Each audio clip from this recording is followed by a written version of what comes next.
When a country's top climate champion just up and quits, you gotta pay attention. Something big is clearly going on.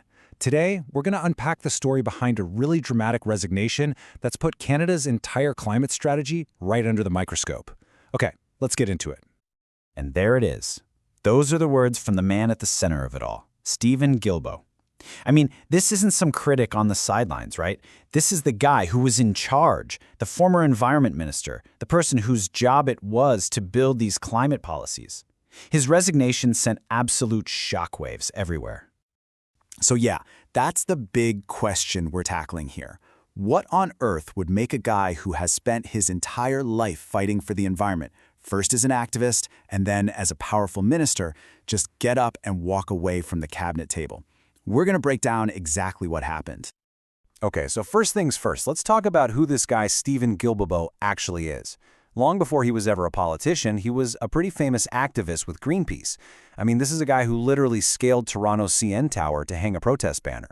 He joined the government believing he could make a bigger difference from the inside, and he became the main architect of their climate plan.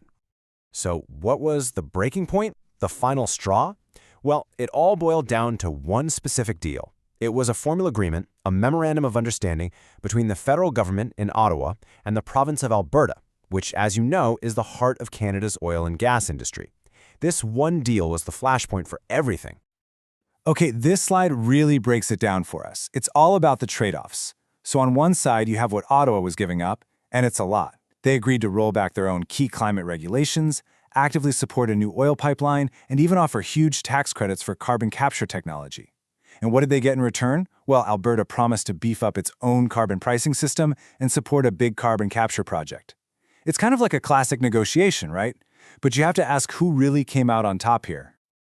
Right. So you're probably thinking, why would the government make a deal that seems to give up so much ground? Well, from the government's point of view, this wasn't a surrender at all. It was about being pragmatic. Let's take a look at the incredible pressure they were facing. Prime Minister Mark Carney was, really stuck between a rock and a hard place here. He's looking at an economy he says is under assault from protectionist policies in the U.S. Then you've got the province of Alberta basically ignoring federal laws, which was fueling a growing separatist movement out there. So from their perspective, this deal wasn't really about climate at all. It was a tough call they felt they had to make to hold the country and its economy together. But Guilbeault, he saw it completely differently. For him, this wasn't some smart compromise. No, it was a total betrayal of a climate plan he'd spent years building from the ground up. So let's dig into what was actually given away. So let's look at what got thrown out. First up, the big one, the oil and gas emissions cap. This policy was a real landmark. It was designed to do one simple, crucial thing: put a hard, legal limit on pollution from the oil and gas sector, a limit that would get smaller and smaller over time, forcing emissions down no matter how much oil they produced. And now, it's gone. And that's not all. The deal also gutted the Clean Electricity Regulation. Now, this is huge because that regulation is pretty much the backbone of any real climate plan. The whole idea was to make Canada's entire electricity grid net zero by 2035, giving us all the clean power we'd need for everything else. And this quote from Guilbeault really just hits the nail on the head. He's basically asking, hey, would we let a province just decide to ignore the criminal code? Of course not. So why is it okay for environmental laws? This gets to the heart of a huge constitutional fight.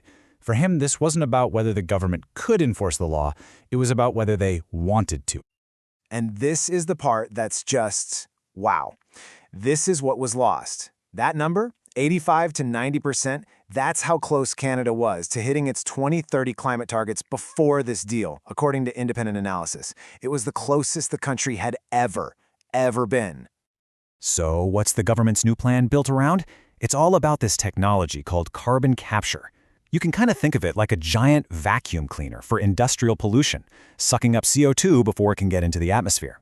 Now, some people see this as a total game changer, a way to create so-called decarbonized oil. But critics, they say it's just an expensive way to kick the can down the road, letting oil producers avoid real change.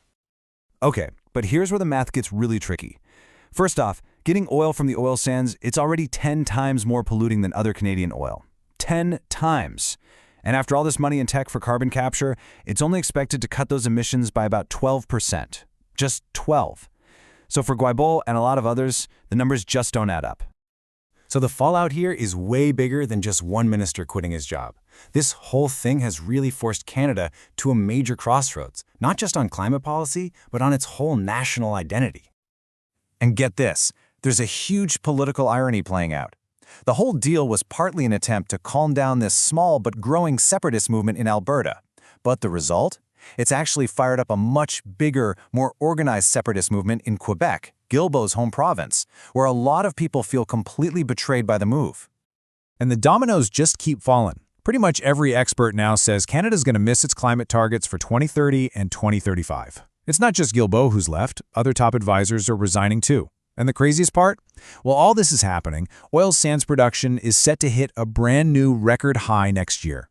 So, at the end of the day, this whole story leaves us with a really big, fundamental question. And it's not just a question for Canada, really. Can a nation that's literally built on resources ever really lead the way on climate? Or is it always going to have to choose between its past and its future?